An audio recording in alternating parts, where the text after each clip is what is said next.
everyone. Howdy, Welcome, howdy. welcome to our AMA and post Decibel Metal and Beer Fest celebration with Jay from Hell Stock yeah. and Don, who just goes by Don now, who is also along with us at the festival. He will be. Always love it when Don's along for the ride. Don's a character, and I absolutely love this guy to death. Just we had so much fun hanging out with all y'all, but like I remember Chris over at Adroit Theory just like repeatedly just like, holy shit, Don's a legend. Oh no, I don't. What is going on with Don? He was here Yeah, I'm about to say. a second ago. It's very strange. I don't. You know what? I don't think I sent him home with any beer because he only had a carry on. That's terrible. Oh, well, we'll have to fix that. Good Lord. Yeah, once we have some more of the beer labeled, I literally had to hand label a bunch of the beer to try and get it out to retailers the other day. Mm-hmm. And then it was all for naught because the fucking delivery vehicle broke down and the brakes failed before I could even get to my first stop. I spent like 4 hours stranded in the middle of Bowie on the side of Route 50. Oh my God. Was the beer cold? Oh, the beer's fine. Beer's fine. We got it back to the warehouse and got it back in the walk-in. Huh. Well, that's good. Jesus. I can attest that the beer ended up not going skunky in my final. Oh yeah, I mean it's a dark beer. Especially at that alcohol volume, it's gonna last. Let's see. Hey, Enoch Lives. What's going on, man? Who's that? Oh, some of my chatters have started to show up. Just to let everyone know, Jay is also streaming on Twitch, right? Yes, yeah, we're streaming on Twitch here. So we're dual streaming this, get some of my audience in here. I'm being told to turn you up some more. Right, we can do that. We can absolutely turn Joseph up more. Let's see here. The beer link should not be dead. I think. Yeah, just right click the link in YouTube and open in a new tab, and it opens up. Yeah, you should be able to open it there.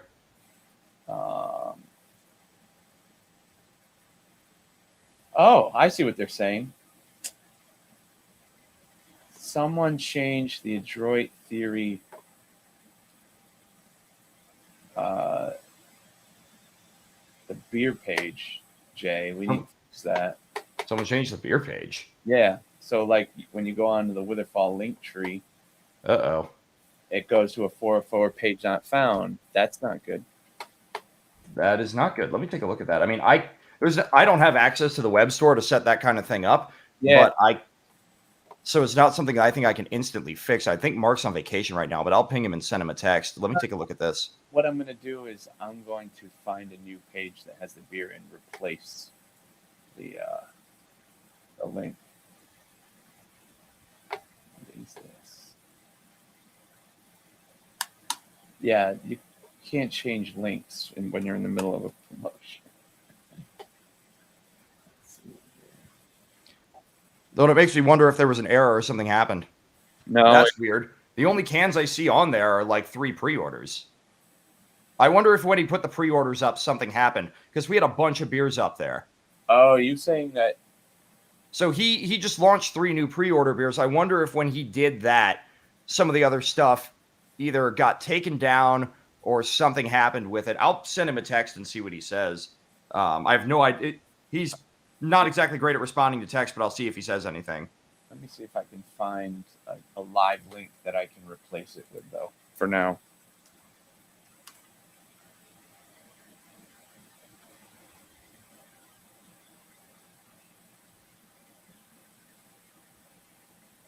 Interesting.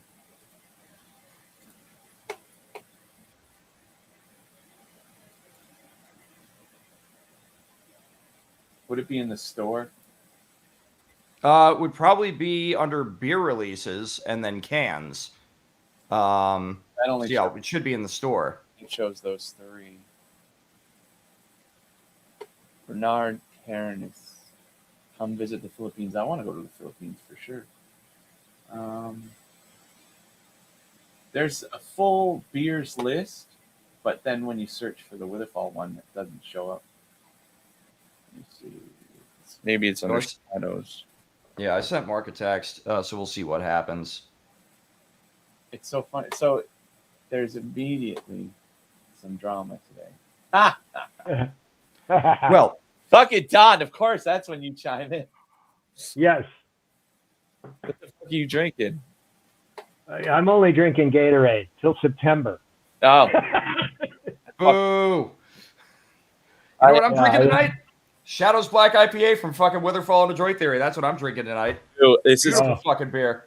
My last beer week for a long fucking time, man. Like, it almost fucking destroyed me. My liver. As I open this can, and look, I'm gonna put it in. This will make those guys at Decibel happy. I should have made a little wall of cans. I forgot I got all those cans here. It's the Decibel Metal and Beer Fest. Yeah, if you want to buy the empty cans, I'm pretty sure Witherfall will sign them for you and sell them to you. If any of you guys are not, cool. There you go. I do have the glass. That's fucking awesome. I accidentally left mine backstage, I think. Yeah. Oh, that's the guys just were like, "Don't worry, we'll send you a new one." I'm like, "Okay." Oh, good. If anyone is a recovering alcoholic, but I do have my badass Adroit Theory snifter. Anyone that's a recovering alcoholic, much like with the wines, like we will send you one of these if you PayPal us $10. We'll sign it if you want. Or if you hate us, you can just pay us $10 and then you can crush it when you get it. Yeah, but if you're going to crush it, put a video of you crushing the can on social media and tag Witherfall and Adroit Theory in it. Yes. Especially if you happen to be a member of Cannibal Corpse. Dude, that was such joy to get to meet those guys. And my first time seeing them, being able to see them from the side of the fucking stage. That was rad. Yeah. I was so crazy. Hoping the Corpse Grinder would crush one of those beer cans after slamming the entire can. Dude, I don't think any of those guys were prepared to slam an entire can of that. My understanding from George and Eric was someone brought the beer on the bus and they're like, "Oh, IPA." And they looked at it like 10.5%. What the fuck? So that something tells me no one is shotgunning a whole can of that, unless you're someone that works for Adroit Theory. And in which case, we got a couple of people that might be just mad enough to fucking do that. I don't remember the last couple nights because I basically shotgunned a couple of these beers while I was working on a couple new Witherfall songs. Ooh, nice. Woke up pretty hungover, man. I blame your brewery. And blame my brewery. Well, it's not my brewery. It's Mark's brewery. I just work there. What is that? Possession by whatever. It's some fucking literal term. Hey, Wayne K. By fucking alcohol. Hey, Wayne. I saw that you met Will Wallner. Was that your life's ambition come to fruition? Yeah. Will Wallner is a very jolly fellow. Let's see. Yeah, all the stories you tell of Will Wallner make him sound like a wonderful human being. Who the fuck is Will Wallner? Maybe Will Wallner could come and brighten our day with Tales of Woe. Well, yeah, because didn't their show get canceled today? Where are they? Did you see that drama? Some venue, Anvil, wouldn't wear masks or something, so they canceled the show. Oh, he's got to tell us that story. Okay, yeah, I kind of want to hear this. I just saw it online, but I didn't hear the whole story. But yeah, we should try to get him. Yeah. By the way, I don't have a Witherfall beer, but I have the Alice Cooper milk bottle. I fucking love that Alice Cooper milk bottle. That's fucking great. From Arizona. Nice. You can bring the rest of the boys. They're so they're on tour, White Wizard, which is funny just in itself. But they're on tour basically without like the one founding member of the band. So it's a tour of misfits. You were telling me. So do we know what happened with that? Is anyone at liberty to comment on that? With Walner. Walner is at liberty and predisposed because he's probably at least 3 beers down.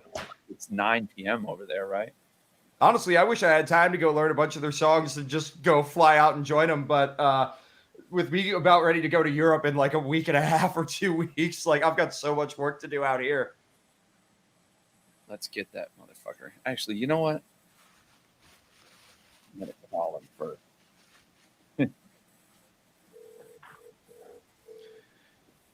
Oh, yeah. Thank God they don't show the phone numbers on these iPhones. Somebody's going to scream. I think all three of us have a cell number. We just dox him everywhere. Yeah. We'll get a triangulation and we'll figure out his location from our 3 phones, like the CIA. My Lord. Come on, Walner.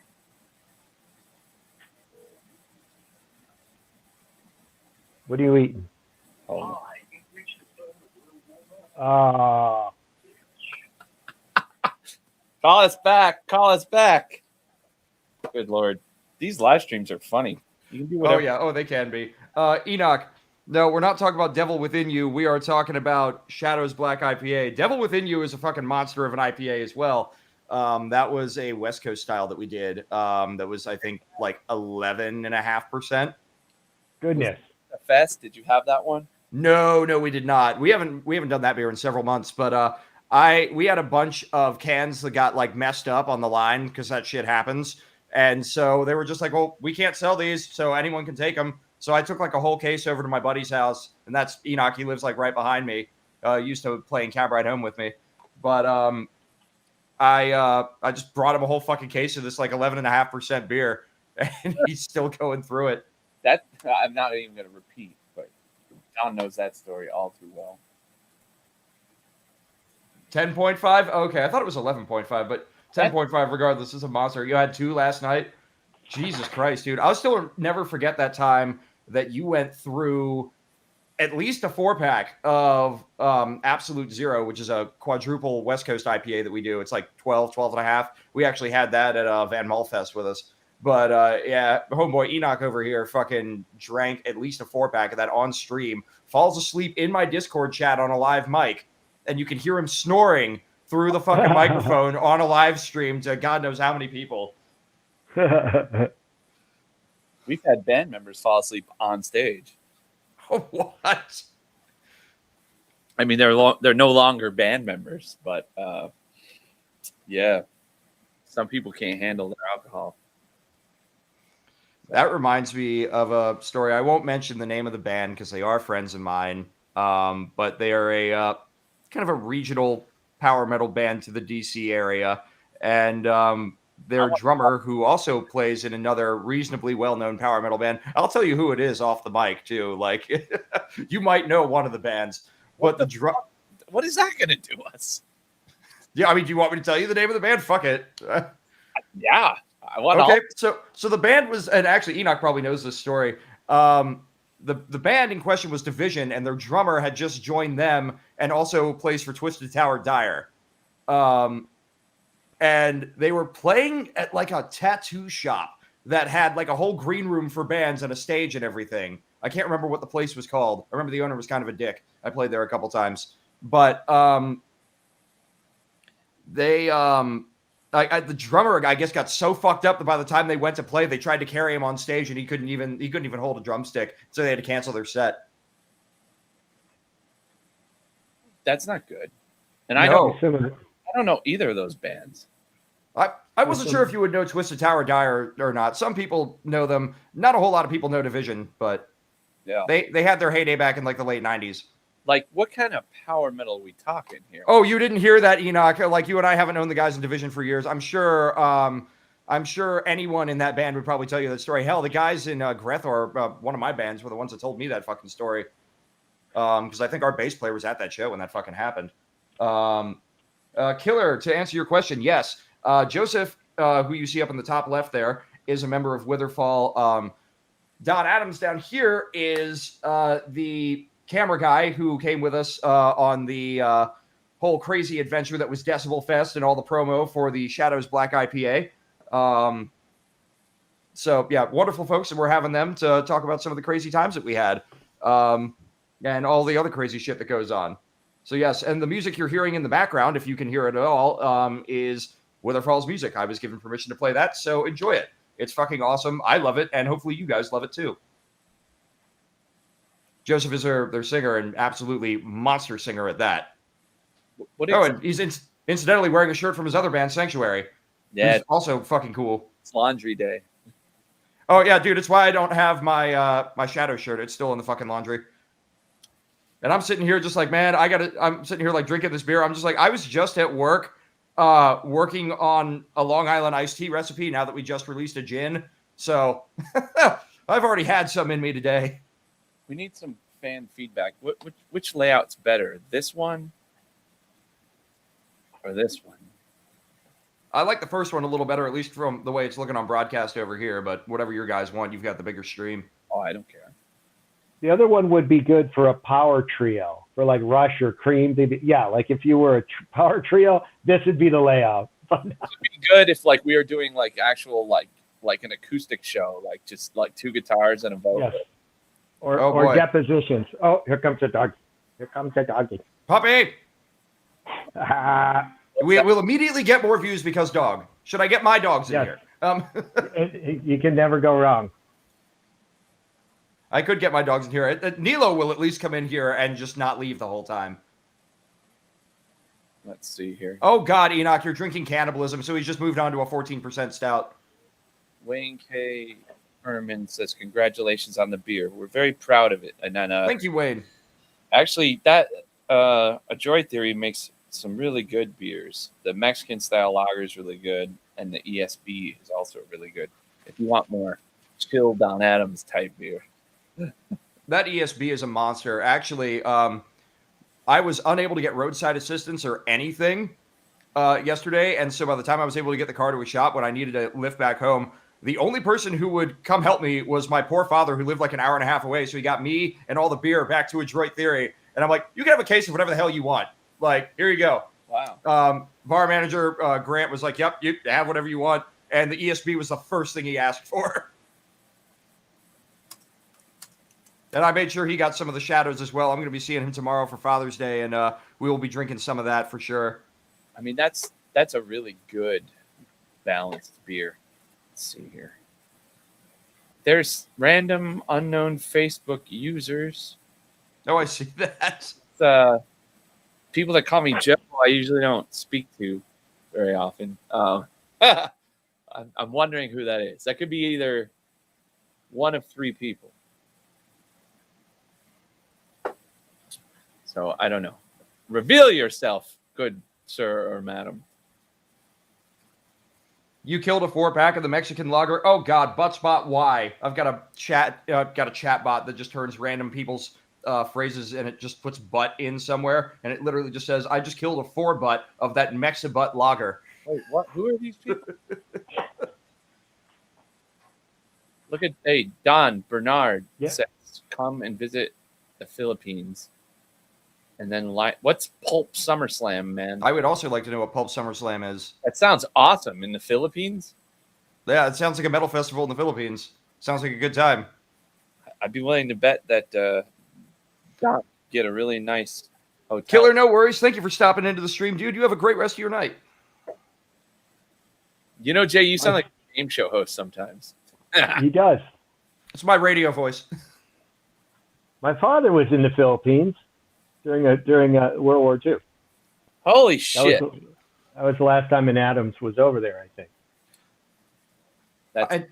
Two of my grandfathers and one of my grandmothers were in World War II. I think one was stationed in the Panama Canal, and then the other was an aerial photographer. He was part of the Sino operation that was doing aerial intelligence over China. Apparently, yeah. It doesn't sound racist at all. Apparently some of that's still classified too. Like they wrote a book on what got declassified, but there's still things apparently about it that are classified because the Navy still uses it. And I'm just like, that's kind of crazy that something that old is still in use. Is he still alive? No. He died when I was very young. He died of Alzheimer's, unfortunately. But all the stories my dad would tell me, especially about his love of the old-fashioned cocktail, was kind of how I got into doing the bartending thing. Oh wow. Yeah.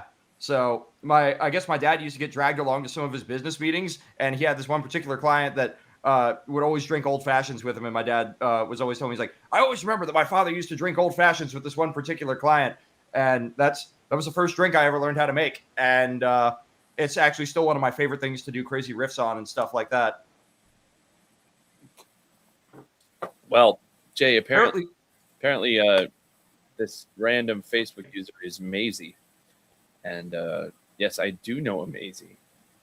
And apparently she knew me a long time ago, but doesn't know me anymore. Like, I've changed. Oh, okay. Hi, Maisie. Are you still in upstate New York? Let's see. Oh my God. I'm waiting for Wallner. This is going to be, I want to hear this ridiculous fucking story. Yeah, I kind of want to hear this too. Any word on the link? Because I haven't heard anything from Mark yet. needs to be fixed. Yeah, no, I agree. It does need to be there. I don't know why it's not here. That's going to hurt sales. Yeah, no fucking shit. And considering that last I checked, we still have about 14 and a half cases at the brewery. I would like to see those move. Although, I wonder. All of them. Nothing's for sale except for the 3 that are. That's really weird. I wonder if something happened when he put those pre-orders up. When I hear back from him, I'm, going to be like, hey, what the hell? Because, Oh my God. Hold on. Oh, shit. Hold on. This is amazing. And Will, give me 2 seconds. Sometimes the thank world God. no longer needs a Here hero. comes some entertainment. Sometimes what it needs is a monster.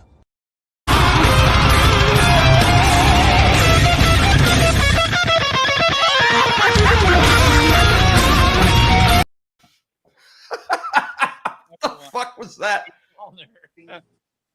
Hello. What? Oh, it's the Will Wilder. Doing? Shall I go sideways? Does that fuck shit up? Way better. That's good. That's There you better.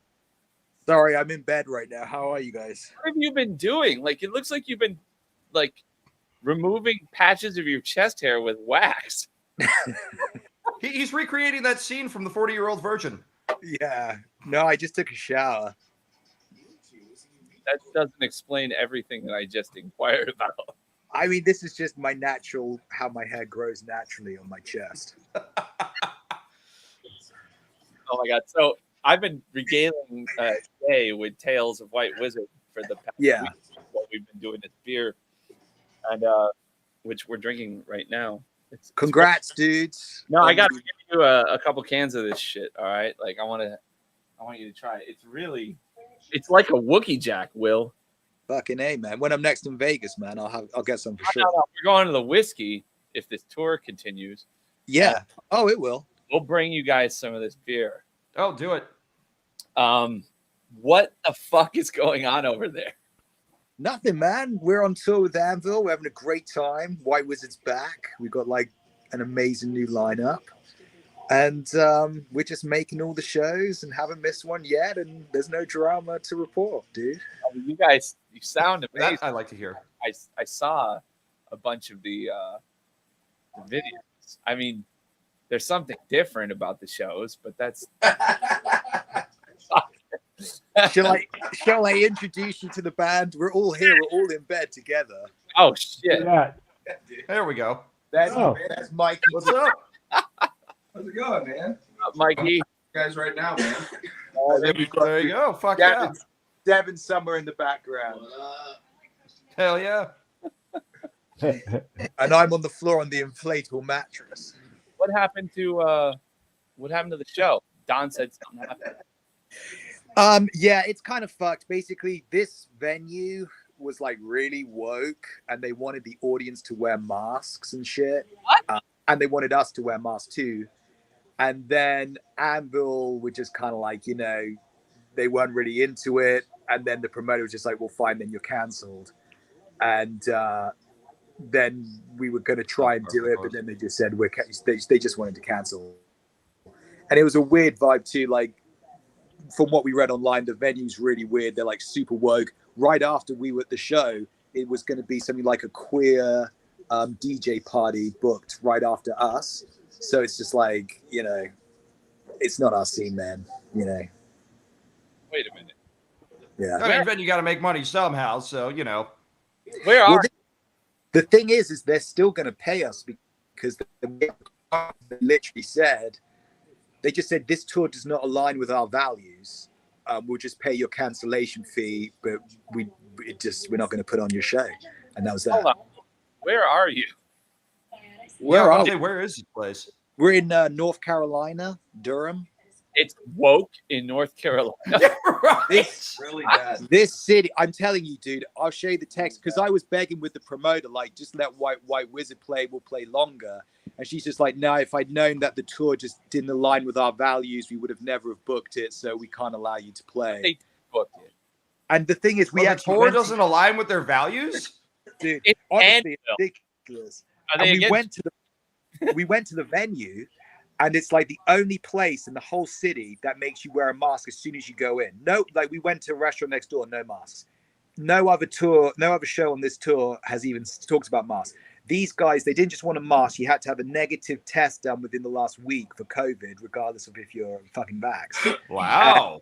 Yeah, like I say, it is what it is, man. It's like, you know. Yeah, I mean, their venue, their decision. I mean, you know, it's they got to do what they got to do, but Sure. But they have a contract as long as they fucking paid you. But yeah, this is the whole thing. they Like, also pay you for like the projected merch sales because you're taking a hit economically. You didn't have to. yeah, that's the only thing that sucks. Although a bunch of people have basically bought shit online to make up for it. But yeah, they said basically we'll happily play the cancellation fee. We think, you know, there was something weird going on anyway, but they basically just pay us and then we don't play the show. So it's like, all right, fine. They're like the one gay guy in the band was the guy in the cowboy hat, and he's not here. That's what they said. Basically, yeah. I mean, it's a shame, dude, because honestly, the tour up till now has been amazing. Like, we've done, I think, 12 or 13 shows, Yeah. and they've all been really cool, regardless of, you know, personnel, the interband personnel or whatever.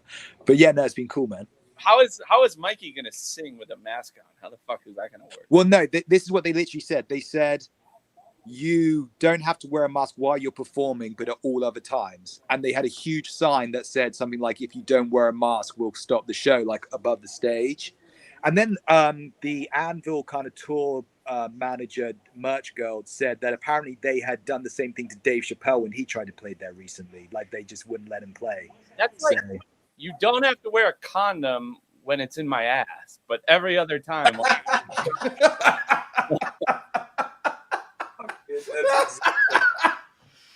oh my God, yes, everyone look at Don's puppy. He's screaming out into the fucking audience like raining droplets of fucking COVID. No, you don't need to wear a mask then, but when you're just quietly walking around the room, like you're Don, who's your new friend, man? Oh, this is Koa. I'm just dog sitting him, but he's a good boy. He's cool. from he was in the pound for the first 8 months of his life. And now he's out in the world. He was born there, and now he's out in the world. But he's awesome. He's a pit and a ridgeback. I'm sure you're giving him a great home, man. He's Enoch, awesome. that's the best thing you've ever heard. You don't have to wear a condom when you put it in my ass. Okay. that was a figure of speech, Jay. Wow, I don't know how this has happened, but Wayne Furman is commenting on this. Yeah. Is this a live thing or what is this? Yeah, it's a live stream. You're actually on you're on multiple different platforms right now. Twitch, Oh, okay. Facebook, you're on Twitter. Hey, Wayne, thanks again for bringing the guitar. That was great fun, bro. I met Wayne in person for the first time a few days ago. It was epic. We were talking about it earlier. Yeah, man. Wayne seems very cool. Let's Yeah. see. Elizabeth Vivian. That's kind of an odd. That's an odd request. I'm sorry, Elizabeth. I apologize. What's with the cat emoji? That's kind of crazy. Yeah. So I'm interrupting your guys' discussion. So you were just talking about your new beer. Is that the? Well, we were talking about the beer, drinking beer, and then we were talking about White Wizard for some ungodly reason. Oh, I see. Can't imagine why we'd be doing that. No, we've been actually very entertained with like how you guys have managed to pull this shit off. Honestly, man, I'm not making this up. The band is sounding amazing. Like we listened back to some videos and we're like, this actually sounds fucking good. And we literally, we got together like a few days before the tour, just did a couple of rehearsals. I mean, it sounds better than I've ever heard White Wizard, like ever. That's kind of what people were saying, and so we're kind of high on it. And our whole thing is we'd love to try to keep it going after this tour. And so we're kind of talking amongst us about like what the plan could be to do more, Yeah. Because, this is a chill. Us three are super chill. Like we get along really well. So it's like, it's easy. That's why you're laying around without shirts on. Yeah, you're not curled in the fetal position like the usual White Wizard tour. Yeah, man. Sounds like you're living the high life. Honestly, man, like I say, like Anvil are actually a really cool band. And the shows have just been so much fun. Like I say, it's kind of like hit and miss in terms of the how big the audiences are, because they literally play like everywhere. They're doing 40 shows in summer, and then they're going to Europe and doing like 60 shows, so they just play everywhere. But the shows are just amazing. Like they always draw like those super hardcore fans that always buy shit, and it's cool, man. Yeah, I saw them a few years back, and it was a really, really entertaining show. I met Lips for a little bit, and just very nice guy. So yeah, it was a great time. That was a great time. Yeah, the whole band's awesome. Like, just super friendly. Like they're really down to earth. They're like working musicians. There's like for them, this is just like their job. So they're just chill. Hey Will. Yeah. Hey Will, you saw my buddy Nino Scamazzi the other night. He came. Where was that? Where were we when he came? Jam in Java in Virginia? Or yeah, that was actually where I saw Anvil. Man, I didn't know you guys were in town. I would have come. Oh, dude, yeah, it was a great show. And yeah, this Don's friend was there, and he was very cool and filmed the whole set for us. And we hung out, had some beers. So yeah, that was fun, man. That's fucking awesome, man. I wish I'd have known. Well, next time you guys are in Virginia, let me know. I'll swing around and bring you guys some beers. Yeah, I think we just left from there actually because we played Hampton, Virginia yesterday. Okay, yeah. That's about 5 hours from me. Okay, now we're cutting back inland. So we got North Carolina tonight and South Carolina tomorrow, and then Memphis after that. Ninos was at the best Devil's Cut show, which I think was DNA, San Francisco. Oh, yeah, that was one of the best shows of that whole era. We reminisced. And actually, what's cool, man? I've had 2 people bring copies of the Devil's Cut for me to sign on this tour. I actually Nice. sold That's like pretty fucking cool. copies because you guys are on tour. Thank you very much.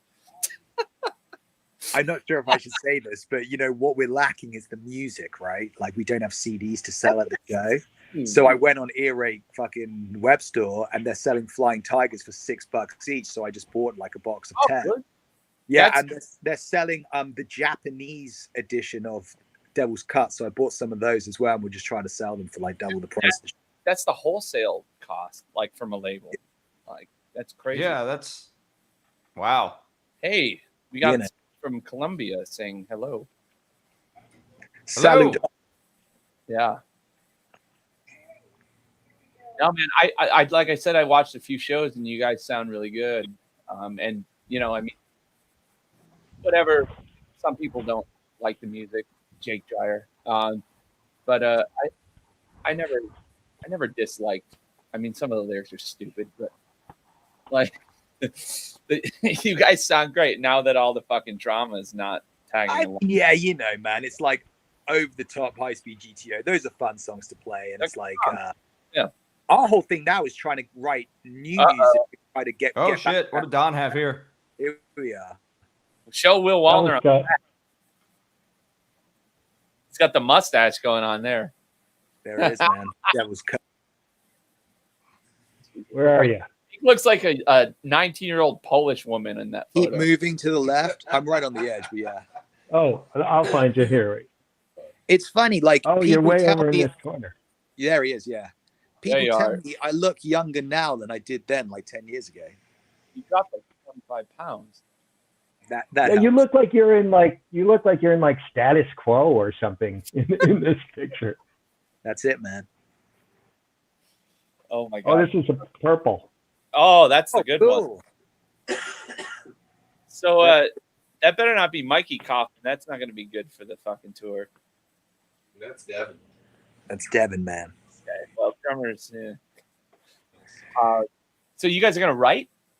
Well, yeah, I mean, that's what we were saying. Like, we've all kind of just been talking about what we could do, and we're thinking about maybe trying to do like a single or something after this, just to see how it sounds, because we don't know what it's like. Take like 5 covers and release an EP under the White Wizard banner. Boom, like easy success. Yeah, I mean, we're gonna give it a shot. Our goal is to try to get back to that classic, White Wizard sound that was on like the first couple of releases. Instead of all the like wannabe prog shit with the sloppy guitar playing. Kind of, yeah. I guess that's basically it. But no, man. I mean, honestly, it's funny. John's being cool about the whole thing. He's like, "Yeah, Will, you can play all the guitars and all this shit." So I'm just like, bro. I mean, if it's like that, then yeah, I might be into it. Sorry. What's his plan? Like, I don't want to like throw shade at John. Like, he does it to himself. But like, well, no, this is the thing. I've told him if I'm going to do it, I want to take over like the business side and be the guy, like the point of contact for everything. And so I'm kind of running the social media now. I'm running everything. So, but like I say, what's the plan? Like, what are you going to do? Well, like I say, yeah. So after we get done with this tour, the goal is to record some new music and then try to book more tours and just get out there and try to, build it back up, John going to retire and just like let you guys carry the fucking name? No, I mean, John can be a part of it as well. He's like, of course we want him to be with us doing it. He's not in the fucking hotel room. Yeah, I mean, here's the thing. I don't know. He's ill right now, so we just have to do some shows without him. So I don't know. But, You're all right. But, like he was there for some of the shows and they were fucking great. So, Yeah. But is he okay? Yeah, he's totally cool. I mean, this is the whole thing. Like, obviously White Wizard hasn't done much the last few years. And so I just told him like, bro, with this lineup, we might be onto something that we would actually be in terms of like putting our time and effort in, because it's kind of like, he was messing around with a lot of different dudes, a lot of different singers, all this bullshit, and so it's like now it's like it's sounding so good. But like, dude, it would be a shame if this is all we did, Yeah, I mean, Mikey hasn't been on a record. I think I only saw like they did like a re-record, right, of something. There was a music video, not the cover song. I'm talking about like a while back. I did on. It was that "Fight to the Death" song from. Yeah. But we did it with James Murphy, and like he really didn't do anything at all to it. It was like fucking dry takes, bro. Oh, really? Yeah, it was like Really? pretty. Well, we did it like in one fucking evening, like in the middle of tour when I was exhausted, and he like didn't put any effort into it at all. So I was really happy with the audio from that. So I'm kind of glad it didn't get released. I've been there. I know how that goes. Thought it was okay. When somebody like fuck, I mean, you guys are out. You guys have an energy. You guys sound good. Fucking, and if you can get together and just write some cool songs and put the leash on Leon, like you'll be all right. Yeah, man. It's pretty much just like we're gonna take over to help him fucking out, because I think with him trying to do everything, that's where it always goes south, Enoch Lives, thank you for the host, man. We got other people hosting us on their channels now. Oh, really? Oh, yeah. Oh, wow. This is getting shared everywhere. Yeah, dude. Some of my Twitch viewers are hosting us on their Twitch channels. Yeah, I think on Twitch. Cool. Yeah. He's on Twitch, and we're on like 6 different platforms. I think he's right. Sure. For how flawed John is, I think a lot of it comes from he thinks he has to fucking do everything, and he's. Well, that's the thing, and like that's what I'm saying. Like this tour has been super chill because I pretty much just handled everything, and it's so easy. I'm like kind of like the TM dude, and we have like between it's just so easy. Like I say, like and it's like I said, I pretty much told John like moving forward, I'm like, bro, you write the songs, I'll handle the business side, and we'll just take it from there, Well, yeah, I mean, you're level-headed and not prone to, Well, yeah, I think. Like I say, we're gonna see. We're only 13 dates into a 40-day tour, right? So who knows where we're going to be at the end of this tour? You know, in your current incarnation, I think you'll be able to pull it off. Like that's what me and Jake were saying. Like if you guys keep, of course, yeah. But you know, a monkey wrench flies through the sky very high, and you know where that monkey wrench is gonna land. Yeah, I mean, dude, honestly, man, like I say, we're having a great time. The main goal is really more than anything just have fun with everything. Like, you know, we the shows that we did like while John was here were fucking great, and now he's kind of like ill, just taking care of some shit. So when he comes back, we know it's gonna be cool. But it's like if he's having some issues and can't do it, we're just, you know, we're cool to just do it without him type deal, you know. So yeah, I like seeing Don's new friend. Dude, He's right there. Dog is adorable. Koa is the star of the show, man. Oh, dude, anytime you put a dog on the internet, people are just like, oh, yes, dog. We don't care about what else is going on. We are here for the dog. Let me get Don. Don, do something weird with the dog. Don't do anything too weird with the dog. Aw, such a buddy. What the hell? Lovable. He's the best. Aw. He's the best. Oh my God, he's got He's weird so strong. eyes. You take him for a walk, he can walk to like Bakersfield, man. Oh wow. Not like little dogs, you know. He keeps going. Why the fuck would he go to Bakersfield? That's what I want to know. Oh, yeah, that's a just- great fucking question. Like, remember the pizza tour, Will? Yeah, of course. When Nunes saw us at DNA, man, Oh my God. we've been I went to everything. Bakersfield on a bus to see Ghost, and downtown Bakersfield is like I Am Legend. I'm gonna Oh, God. another Yeah. drink. You guys carry forward the conversation. Maybe you can talk about your favorite beers, Will. I mean, dude, I'm sitting here down to talk about some beer, man. Like, well, what kind of beers are you into, my dude? I'm like an IPA guy. I really love that Firestone Company. Do you know that? Yeah. Jack IPA. I mean, I can't really say like I have a favorite, but I'm just like, you know, I'm into the IPA shit. Our drummer Devin knows his beers, but I'll drink whatever, you know. But yeah, Well- I lean towards the IPAs, and they did this Black Rye IPA, which I guess is what Joseph was saying is with a full beer. Yeah, it's definitely similar. So there's no rye in it, or at least if there is, it's not a large part of the grain bill. But it definitely is hop forward, but the body of it is almost close to a stout. Like it's 10.5%. It is big. It's kind of thick, but it finishes super clean, and the hops are nice and up front. You get this nice little umami, like almost toasted sesame seed note on the mid palate. It's really cool. That's really good. I had about 41 of them. Yeah, right. We drank a lot of that beer. It's really good. That's How fucking- any of us remember anything that happened at Decibel is a fucking miracle. You know what I like? Is it Deschutes? Is that the San Diego one? I love that IPA. Whatever. Oh, they make company some pretty that- decent stuff. Yeah, I love I've that. had a couple not things the, from them before. Not the pineapple one, but the grapefruit one. I don't like the pineapple IPA. Well, see, but I'd the probably like grapefruit the IPA. pineapple one more than the grapefruit. Yeah. You know, what's funny too is a lot of companies will do, you know, like these pineapple beers. There's no fucking pineapple in them. They're actually using a hop called Brew One, and it literally you put that in a beer and you will get instant fucking pineapple notes. At Adroit Theory, we actually did a West Coast single hop IPA that had Brew One in it. It was the only hop we used, and the pineapple notes that came out of this fucker were massive, and it was so awesome. Probably one of my favorite Nice. beers we ever did. That's Nice. awesome. So I'll ramble about beer forever in a fucking day. But are you the beer maker? Or? No. I am not. I am actually the global marketing rep Oh, okay. But so you know that, but you know what you're talking about, sure. for the most part. I mean, if I don't know something, I'm not going to bullshit around it. I'll tell you what I know and what I don't know. Like I'm one of those people that it's like I'm straight to business about things, and you know, if you got questions, I'll answer them, and if I don't have the answer, I'll direct you to the right person. That's cool, man. That's very cool. Yeah.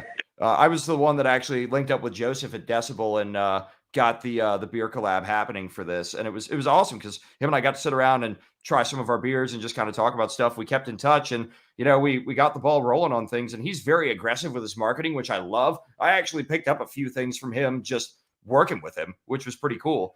that I've been able to apply to what I do at my own job. So it's been a nice learning experience for me too, kind of getting to work with Witherfall and work with Joseph and talk about stuff and just kind of watch how he does things too. You always learn something from a different business interaction. And if you haven't learned something, it probably you didn't gain anything if you didn't learn something from your business interaction. So For sure, man. Yeah, no, that's awesome, dude. I love it. I cannot wait Will, to hear. hey, Will, I was wondering if maybe if you do some more White Wizard, maybe you could just sneak like a little blues in there, like just one blues. Oh yeah, One. it's coming, man. Don't worry. about to say, it shouldn't be hard to get some pentatonic licks in there. I mean, that's basically what I'm playing the solos now. That my style. So they're creeping in. Oh, there's Joseph. Yeah, actually, a couple of people were asking if we lost him. No, the funniest fucking thing is I just heard when Will said that, I was laughing the whole time watching these videos. Like this is not what's on the record. Will's replaced all the solos with his Gary Moore licks. What can I say, man? What can I say? Hey, Gary was a fucking legend, man. I mean, And I would listen to White Wizard with Gary Moore licks. I would have no problem with that. That's my jam, man. That's the Gary Moore guitars that you're playing. I'm playing a Gary Moore signature Les Paul on this tour. Oh, nice. But I'm also running a stereo guitar rig with this harmonizer pedal, and it sounds pretty fucking good. So yeah. Oh, that's awesome. What pedal are you using? It's like the Boss. I think it's called TS6. Okay. Boss unfortunately fell out of my favor a few years ago because all their pedals kept breaking on me. But some of the more recent stuff, back when I was working at Guitar Center a few years ago, some of the more recent multi-effects and like pitch shifting things they were doing sounded pretty cool. Yeah, as long as you have 2 amps going, like so you can split the signal into 2, so you have like the harmony going completely, separate. It sounds great. Try to do it in just 1 amp, it'll sound like trash. Oh yeah, no, absolutely. Like when I do programming on my my Line 6 Helix, for the most part, I have to do that. But I have been able to get stuff mono where if I'm running it the right way in the effects loop, it'll sound all right. But for the most part, you always want that stereo setup so it legit sounds like 2 guitars. Is that what Petrucci was doing? Because he had like stereo delays and choruses going on in the early Dream Theater stuff. I don't know if he does it anymore. Most likely. I mean, like, for example, Brian. Oh, yeah, no, sorry, go ahead. Oh, I was about to say, all the stuff I've seen of Petrucci, he's got multiple amp rigs up there. Yeah, but I mean early, like Images and Words. Like he was doing like delay pans like in stereo. So he had like, I don't know how it was like flown out like to 2 like sides of the stage. Because I know you're basically running like dual mono on the mains, right? But like whatever he's doing for the guitar. Their sound guy could have just been doing it manually too. No, he talked about it in Guitar World like in 1998, 97. I'm aging myself, Will. I was reading Guitar World in 97. Oh, man. Yeah. That was when the Awake record was doing its thing. I mean, Guitar World is how I found Nevermore and got into half the stuff that I'm into. So, gotta love them for that. I mean, it sucks. Guitar World now, they take no chances. It's like, how many times does Guitar World need to put Smoke in the Water in the fucking, you know what I mean? Like, yeah, they really need to do that. No, I completely agree. Like, I mean, it's like, been there, done that, and there's more things happening in the world of music than that. It's like, pay homage to, where all the great shit came from, but there's so much more going on, and it would be nice to see a cover feature that's not a band from the 60s, 70s, or 80s for once. I would love to see old stuff that's like not, like beaten into the ground. Like give me some of the deeper cuts. Like give me like Killer Queen with all the harmonies. Give me like Whitesnake song that isn't like Still of the Night or Here I Go Again. Give me a Guns N' Roses song that isn't Sweet Child of Mine or If I ever hear Sweet Child of Mine again, oh God. I just love Flash's guitar playing, so I can listen to that over and over and over again. It doesn't bother me. You never worked for Guitar Center. You never want to hear that song again after a week working there. Yeah, I don't want to hear like unskilled musicians like anywhere, anytime, like for any like amount of time, anywhere. Like I can't deal with it. Like I know that feeling. But like if I'm listening to the record, it doesn't I don't know. Some things don't wear off. It's like Don was talking about Pink Floyd. It's like you hear it and you go back to like the first time you heard it. Why are you looking over your shoulder? I was looking for some Pink Floyd stuff because it's everywhere. I was looking for something to hold up. All right, listen, guys, it's been fun chatting to you, but I do have to get some sleep now. See you tomorrow, Will. Hell yeah, Will. Take care, dude. Thank you for joining us. Meeting you, man. And yeah, it'd be cool if we could connect sometime. All right, see you guys. Yeah, absolutely, man. When were you playing tomorrow? South Carolina, the Radio Room. The radio. I don't think I can get down to South Carolina. That's a long drive. We'll catch you next tour, man, for sure. Hell yeah, dude. Good luck at the show tomorrow, man. Crush it out there. You guys. Whiskey, all right? Well, that'd be fucking Cheers. awesome, man. We'll All hang right. out for sure. See you guys. Bye. Later. Will Wallner from White Wizard, everybody. Oh my Lord, he's living it up. he does need his sleep. We were in Dude, where a band were with a we? hotel. My God, I envy that. Yeah. with a hotel. We were in London. Where were we? We were somewhere in England when Breaking Bad ended. White Wizard was on tour. Yes. So me and Joseph had to stay up and watch the final episode. And Wallner's trying to go to bed. And he's like, guys, I really got to get my sleep. And we've got like ice cream and booze because there's no way we're not watching the last episode of Breaking Bad because we're going to hear spoilers. And he's like, you know, he just immediately goes in the room and like strips down and goes to bed, you know, like, you know. And then when the band broke up, he went to his mom's house and then he just put on pajamas and never got dressed again.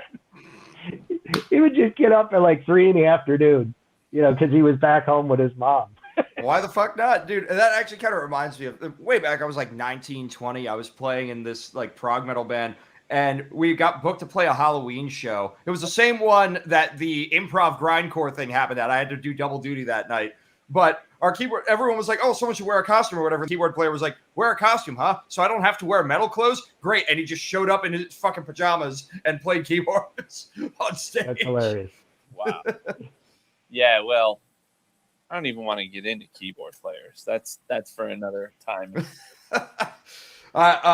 You know, I've had some really great experiences and some really terrible experiences with keyboard players. I mean, I'm a keyboard player, but I don't identify as one. You know, it's like I don't have pronouns when it comes to musicians. I didn't want to go there, but I'm just a musician. I don't have pronouns. yeah. Like, I'm not a guitarist or a keyboardist or a vocalist. I'm just a fucking musician. People, Multi-instrumentalist, nothing wrong with that, man. I don't even like that pronoun because Fair. that implies a bunch of weird shit. That's like saying you're bisexual. It's like, well, if there were two genitalia in front of you, where would your mouth be? Like the first go, like that kind of dictates, you know. Well, then again, I mean, on that sort of thing, people on that side of the sexuality spectrum can still have a preference, even if they like multiple things. Well, like I said, like where does your mouth go in the first 10 seconds kind of will literally dictate your And Enoch, you were right. Networking is one of the best business tools. Yes, exactly. Who is this Enoch that you've been referencing? So he is. I will not reveal his real name on the internet for his privacy, but he is a former member of Cab Ride Home. We used to play in Cab Ride Home together, and he's also my neighbor. He lives like right behind me. Yet you converse on the internet. I mean, no one invited him to be here today. I wasn't sure if we should bring guests. I could probably tell him to show up. He'd probably stumble through the woods after God knows how many beers he's had and show up somewhere in my backyard. Are you in the woods, Jay? Dude, I live on a mountain in the middle of nowhere. Oh, wow. You have Like- all guitars. Yes, I do have a bunch of guitars here. Hold on. That was what I was going to ask you about. And there's like another 8-string and 2 more basses behind me. Is it 8-string or 7-string on that rack? No, it's 7-string on that rack. And then my 2 basses are back there too. There's another bass in the closet too that's like all fucked up. But yeah, I could show some of them off if you want. Oh, some of these guitars, man. We got another 20 minutes. I mean, fuck it, yeah. I mean, I can show some of them off. Actually, you might dig this one. I think I showed you a picture of this one when we were chatting, but this is one of the ESPs that I modded, that FRX 407. Yeah, I remember that. There's a fucking monster with the Graphtec saddles and the Seymour Duncan pickups. I've taken a real huge liking to Jeff Loomis's pickups. That guy The Seymour Duncans that he did are fucking outstanding. Yeah.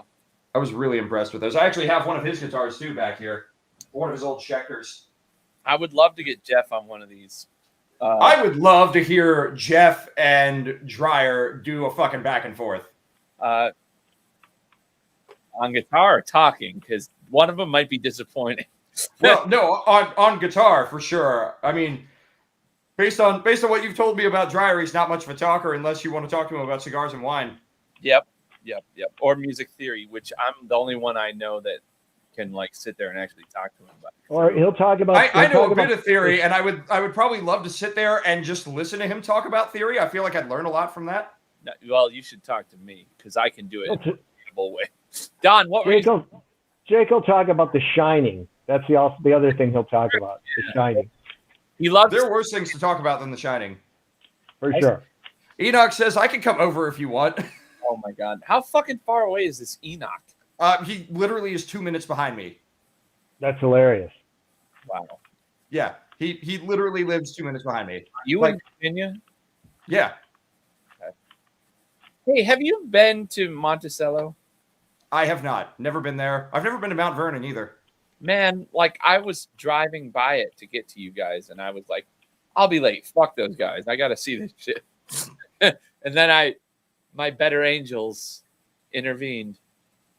I mean, it's funny. If you had said, hey, I'm going to be a little late, I would have been like, all right, whatever. I'll hang around. Gives me more time to clean up the bar. Nah. I was watching The Office today, and they went to Gettysburg in an episode. Oh, really? Me and Joseph went to Gettysburg on the way up. Yes. Uh-oh. Jeez. Enoch wants to know if we want to time him to see how long it takes him to get here. Well, that'd be cool. Yes, the drama will ring true on the internets. He's not going to fall down a well or something, though, is he? Never got Well, I mean, we live on Blue Mountain. Anything's possible. Like, if there are any serial killers wandering in your backyard. You know what? There's normally no one wandering around at night except me or him.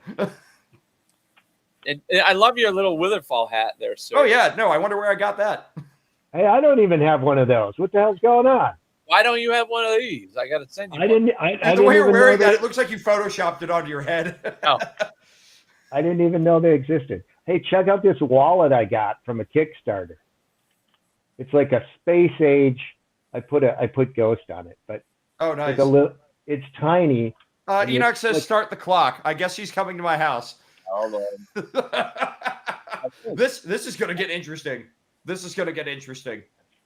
He should come in with a torch. That would be amazing. And he could be all right. at. I started the clock. The time is 10:03. So, if he came in with that fucking weird outfit from the January 6th lunatic, like, the face, the Buffalo fucking insurrectionist. There's some deep shit on that. I don't know if you've been following. I mean, I know I have a little inside information, but like the shit that they're revealing is kind of fucked up, man. All right, Enoch, we started the clock, so I don't know if you're on your way over here or not, but this will be like the time where we were all sitting around drinking, and he was like, "Oh, I really want to try this beer," and I'm like, "I can bring you this beer." Put on an ad break on my stream and like hopped in my car, sped down my steep ass driveway, showed up at his house, left the beer on his porch, and went back home and went back to my stream. That's funny. Franklin Guerra, you have a dichotomous name, sir. Hello, Franklin. Welcome to the stream. Hello. I have more Witherfall beer chilling, and at this moment I'm drinking some vodka, club soda, lime, and basil. Ooh. And that's so I don't get to be 400 fucking pounds.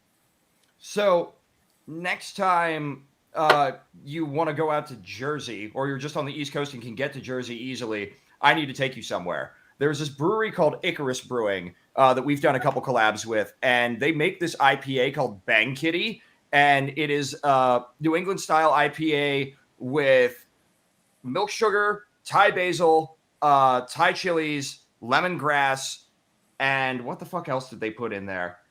Coconut, I think. It is ridiculously good. I don't think I would like that. Oh man, like that's unfortunate. They have plenty of other beers that I think you would like, but that sounds like a Don Adams beer. Yeah, Don. I would like that. Don likes adjuncts. I don't like adjuncts. I don't like peppers. I don't like. Yes. I don't like weird fucking shit. They have plenty of other things that are not adjuncted. Although, it's funny. I like gimmicks. I've been listening to the new Witherfall record lately, and as you know, my favorite song from that is As I Lie Awake, and I can't help but think it would be hilarious to do a Witherfall beer with coffee called As I Lie Awake. That is actually pretty fucking funny. That would be great. And because of the color scheme that you guys did for that album with the very, autumn-inspired colors, I think it would be really fun if you did like either a West Coast style or Belgian style IPA with a nice medium roast or dark roast coffee, depending on your hop profile. With that, coffee IPAs can be really cool if they're done well. I like West Coast. Belgian, not so much. Yeah, you could definitely do a West Coast style IPA with coffee. And if you ever want to do that, let us know. We've already done one beer with you. I'd be down to try and make that happen too. Yeah, I think we should try and do something chill as well. We can. So that we could sell more of it, because it is a business. Yeah, that is true. I mean, at Adroit, we're known for the very crazy, like esoteric beers and whatnot. I just got a Facebook notification. Enoch's here. It took him 3 minutes. He's like, is the door unlocked? I don't know if the door's unlocked. I'll just let him in. Popped pill or like a fucking. I'll be right back, guys. Yeah, like a pale ale or something. Dry hop pale. The last pale ale we did was okay. I'd love an excuse to do a better one. Yeah. But what might be fun would be like a session IPA or like like a Pilsner or something like that. That could be fun. Session IPA or Pilsner sounds good. Like, ooh, what if we did a dry hop Pilsner? We haven't done one of those yet. That would be awesome. We could talk to Mark about that. Let me let Enoch in, and then we can talk about that for sure. Link fixed, or we're not going to sell any. Be right back. I was going to see if he knocks on the door. Enoch knocks.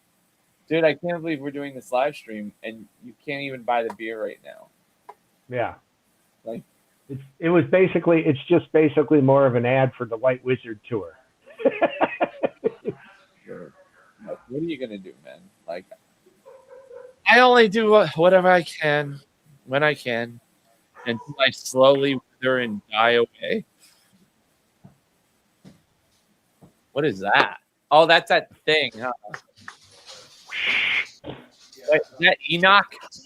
What's with you guys on the mountain with the fucking... Oh, boy. I don't think... Dougie. I stole John's headphones. Fucker. Here you are. Give me my headphones. Dick.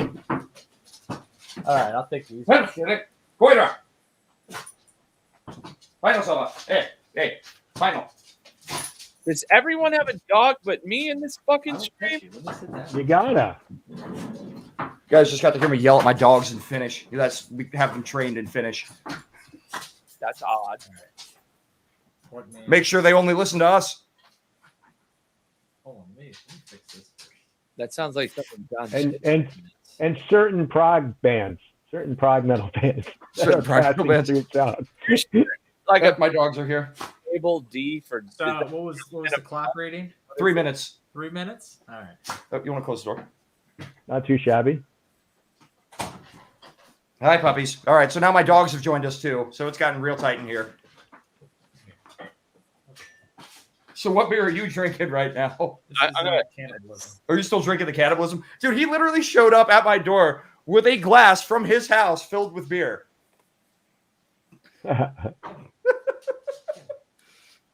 What is that? Wait, it's your glass? Whose glass? No, that's his glass from his house filled with beer. He just showed up with an open container of beer. That's an Imperial pint glass, too. That's a nice glass. Yeah, it's a very nice glass. Yeah. Oh, that's right. I keep forgetting. You're fucking like deaf. Yeah, I'm deaf. Oh, dude, do you want me to actually set up a separate monitor mix for you? Oh, my God. What's going on? I'm just setting up a separate monitor mix for him. He's partially deaf in one ear, so... So am I. So crank the. Yeah, we need the monitor outs. Yeah, no, I gotta set up a separate. Put left like down to half. Don, did I tell you I got a book at that Hollywood bookstore about Agnes Moorehead? It's crazy. Oh, nice. So you need That's what? cool. But like left down to half. No He's idea. in that. Right there. He's in that Twilight Zone. Yeah, I can't well, see anything I've right got- now. But Here you go. This on? she's just leaving This now. Ohio. Yeah, there we go. Oh yeah, I can hear. There you go. Mike one. Isn't this a lot of fun? All right, let's let everyone know that they can. Oh shit. Uh-oh. Can actually. People! I never. Yeah, I've got the mic on. Yeah, but I can't usually when we're usually here. Yeah. I can't hear you. Yeah, I've got monitors on for you. That's awesome. Thank you. Check. All right, check. so now you've gotten to meet Enoch, and next time you come out here, I'll make sure he shows up to Adroit in person. He actually was kind enough to volunteer and help us when we needed extra bar staff for our anniversary party. Him and our other boy, Christopher Bain, who was another guitar player for Cab Ride Home back in the day. We all played in the same fucking band. But yeah, great guys, and that was a crazy fucking party. For you, for sure. Well, I mean, you guys had plenty of shit to do too. Yeah, I talked to a Well, lot of people. You served had a to lot drive. of You had to people drive my alcohol, ass home though, because I was and running the drove bottle this fucker share. home at the end of the Yeah, day. they put me on bottle share duty in the middle of the tent with all the bands playing, and he's in there with the rest of the bar staff dealing with the bar. So I'm allowed to drink because I'm encouraged to drink with the people doing the bottle share and talk about the beer. And so by the time this is done, because they're all like 13 fucking % beers, I'm hammered, fucking full of hell is just blasting behind me. And I finally go back inside, and our head bartender has started a fight with someone because they grabbed our female bartender. So that was a thing. Grabbed your where? I don't know where. That's actually how we met. But yeah, no, that was a fucking night. But I think I worked harder than half the bar staff that was. We need to see what Enoch thinks of Shadows. I'm gonna grab another can. And you, I was actually going to say that earlier when I texted you and I said, "Hey, I have a beer at the ready," and I was going to say, "Too bad it's not the Witherfall beer." Well, guess what? We're gonna get you the Witherfall beer. So you chug that down. I'll get you fresh glass, Jay, and we'll get you the fucking You gotta Witherfall tell beer. me twice. shit, Jay, Yeah, what's up? point the mic at your friend because you're 20 times louder than he is. Probably. Here. I'm also very quiet. I'm very soft spoken. That's what Here. I'll crank the preamp gain up and I'll put the mic back a little bit more, and that should be able to catch both of us a little bit better. I really should have an Omni for situations like these, but Yeah. Like in the orchestra, Yeah, the microphone have like that. crap pointed at the fucking pizzicato violins, all right? if I had an extra like boom stand or something, I'd just grab one of my other mics and point it at him and just hook that up real quick. I'll I just just hold it. Throw it on axis on him and off axis on you. Oh, point it. there we go. How's that? Yeah. Talk. Testing. There you go. Testes? Testes. Juvenile humor, hooray. All right, I'm going to go and grab you that beer. You chug that down. I will be, once again, right back, and Enoch and Joseph and Don will talk to you all, folks. Yeah, absolutely. So, Enoch, Uh-oh. World's biggest White Wizard fan just texted me. who? I just told him, I'm like, dude, you just missed Will Wallner. I even texted her, like, come in the stream. Wallner's on the stream. I love this. I can turn the music down. Yeah. Well, no, it's, you can turn just the general volume up or down. Oh, okay. Well, Paul sounded really good for his Okay. age, Don. Hey. all right. You What know, were you going to ask me, sir? really good for her age, too. Sorry, I love Paul feelings, but You were going to ask me a question. yes, where orient yourself, and I'm not talking about with pronouns or fucking bathrooms. Like, I mean, where the fuck are you? Where tell us where Jay lives so we can find him if he pisses us off. Well, without like giving out accurate geographical coordinates. Longitude, latitude. Yeah, don't. So roughly about 55 to, well, depending on traffic, we'll say hour and a half because traffic sucks here. About an hour and a half outside DC.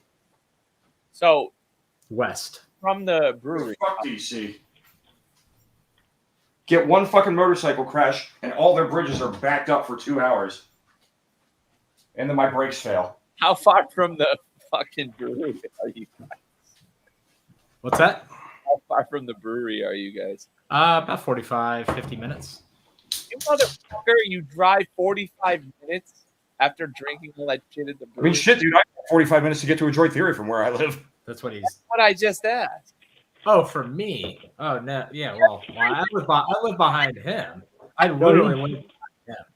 Yeah, he lives literally like that way. Literally, it's Jay's house right here. There's 2 lots. If you go 2 lots over from him and then behind, that's where my house is. So it's 46 minutes for Enoch. 45. Yeah, something like that. I see. I did not. Hey, coming back from the brewery that night, I had 1 beer. 172 proof beer. Well, and I say 1 beer because I had that 1 beer over the 8 fucking hours that I was right. there. Yeah, like it was like in between. Like, oh my god, there's a break. Let me take a sip. yeah, that's how it goes. I lucked out getting bottle share duty. That just made my life so easy. Oh my god! But yeah, no. I actually had a question for you guys. Oh, figure we'll make this a little bit interesting. So, I actually never heard of you guys until Brew brought it up that this collab had happened, and so I obviously dove into some of your stuff and hit the Spotify, which obviously they give the top 5 played songs or whatever. So I hit those. Very, very different from song to song. So I have to ask, what are the influences for each of you, if there's multiple or whatnot, just because definitely there is that that different sound going on. okay. So Don, Tough question. No, it's very simple, though maybe not relatable. Don heard my playlist on Spotify for the last 10 days, so he'll attest to the madness of it.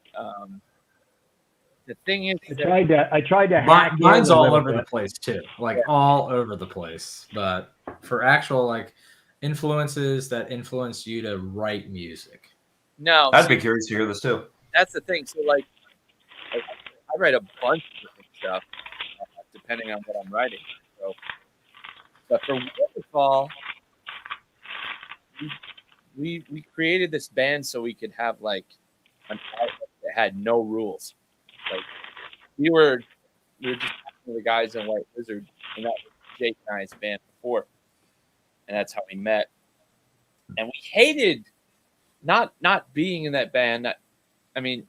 At least not elements of being in the band, but we hated the fact that they were literally like McDonald's making Happy Meals for people that expected a Happy Meal, and we wanted to be we wanted to write music like we're in Queen or Guns N' Roses or, bands. You wanted to write music like someone was ordering a Happy Meal and getting a Big Mac. No. He doesn't want the fans to order a Happy Meal. I don't want the fans to have a choice. I want the fans. Fair enough. Yeah. It's like when you go to a fine dining establishment where the menu changes constantly. You sit down and you get what the tasting menu is, and it's based on what the chef wants to present to you, and that's how we kind of approach it. And it's not even on purpose. We just want to be in a band where it's expected that song to song are going to be completely different because it's what we were feeling in that moment. And we're not going to, that song doesn't fit this. It doesn't fit that. It doesn't fit the genre or, now Back in Black is great. But we weren't looking to put together albums like that. We were more looking like King 2 or Use Your Illusions or something like that. Yeah, that's kind of what I'm getting at. Is like I sense different genres almost, like depending on what song I'm listening to. Oh, for sure. Yeah. I mean, turn this fan on, dude. Yeah. like loud guitars and loud drums, so that's always going to be the common thread. Yeah, dude. I mean, that is one thing I will say. Like, there are no two Witherfall albums that sound exactly the same, especially in terms of the production style and the guitar tones and all that. Like, I really love how different it is from record to record, and it's a lot of fun, man. It is a lot of fun to listen to, especially when I just take all the records and put them on shuffle. Yeah. And it's like I don't know what I'm gonna get. And I'm slowly learning to kind of pick out what songs are from what album just by the production style, which has been a fun little exercise for my ear. Isn't that the best part of like Led Zeppelin? Is like a song comes on, you're like, oh, that sounds like 3. Like so you're gonna hate me for this, but I don't listen to much Zeppelin. I've never been a big fan. Just a little before your time. There are plenty of bands from way before my time that I absolutely love. Just Led Zeppelin never really resonated with me personally for whatever reason. Nothing against them. I certainly recognize the talent, and I certainly appreciate what their influence has done for music. But it's never a band that's resonated with me. But I get what you're saying, though. Like, from album to album, they really... It's not that there wasn't consistency. It's just they were not a band that sounded the same. It's not like Slayer, where they've got, 5-6 albums in a row that all sound the same. Yeah. Well, you know why? And this is another lost thing that we wanted to recapture. Like, if you go watch our music videos, and Don was there for one of the records, he was there for 45 out of like 78 days. The whole time. What we really want, like, when you make a record, the reason why it's called a record, I think, is lost on people. Like, it's not a record if you can do it anywhere. It's not a record if you can replicate the sound anywhere. If you go and just do DI, signal, and then you can reamp it, that's not a record. Like, a record is a literal, term. It means it's a record of where it was recorded and the personnel involved and the state of mind, the cultural shit going on around you. That's what a record is. You're not making a record if everything is MIDI and quantized and could be recorded in your mom's fucking basement, like on a laptop. Maybe. But then everybody's record is the same record, Like, cookie cutter. Yeah. Like a record, you're making a record when you go to like a specific place and get the air in that fucking room of that specific place, and the fucking gear in that specific place, and the mood that you're in when you're in fucking Florida or England or, your fucking hometown. You buy a house for $8,000 in your dilapidated hometown. You build a studio in there. That's a fucking record. Like, that's the days when you could still buy a house for $8,000. Utica? Yeah. Drive through it. I was going to say, where did you buy your house? I'll sell mine right now and buy an $80,000 house. Not a couple of those streets, you absolutely would not. You might rent it out to like other people, but hey man, this house over there is $8,000. The Crips built a den next to it, but you yeah.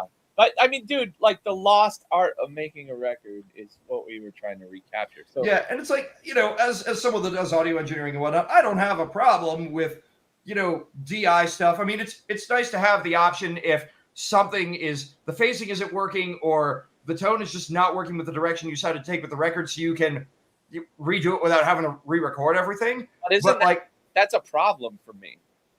That means that you weren't really into it correctly when you were doing it in the moment. I think that's a fair statement too. You didn't take the time to get the right amp. You didn't rehearse the part. You chose the wrong mic. You didn't experiment enough with the mics. Like, you weren't in the mood to record that song, because if you hit the mood and all that shit, the phasing and all that shit wouldn't fucking matter. Like, you think all those fucking records that people call classics, are perfectly recorded with... Oh, God, no. There's imperfections all over them. Not like when you hear Number of the Beast, it's like... tune. Like, what's a good track, like Deep Purple Machine Head, I think was recorded in a fucking hotel hallway. You know, it's lost, man. The whole thing is. I'm not gonna say every modern record because I haven't listened to every modern record, so I'd probably be wrong to say that. But like a lot of modern records, like have lost the plot. In the whole reason you're making a record, you're there to like convey the emotional information of the song in a way that's gonna like, make an impact, not just like for the next 6 months while this production technique is in vogue, but for the next fucking years. No, and that one thing I do hate is like this come and go trend thing that you see in music. Like, I'm fine with certain aspects of modern production. There are things that I like and things I don't like, and that's going to be, I think, subjective from person to person. But like, there are so many trends that you see, and I remember listening to, checking out bands that my peers were into, like when I was in high school and when I was in college, and just not being about it because I'm just like, all these bands sound the fucking same. Like the early 2000s metalcore movement, I think, is a great example of that. Yeah. I could barely tell the difference between half of them. It was all either drop C or drop D or drop B tuning, and they were all playing the same kinds of riffs, the same kinds of harmonies, the same vocal patterns and styles, the same auto-tuning shit on the clean vocals. And, not to diss on any of those bands, there are plenty of talented people that play in those bands. But I just wasn't about that.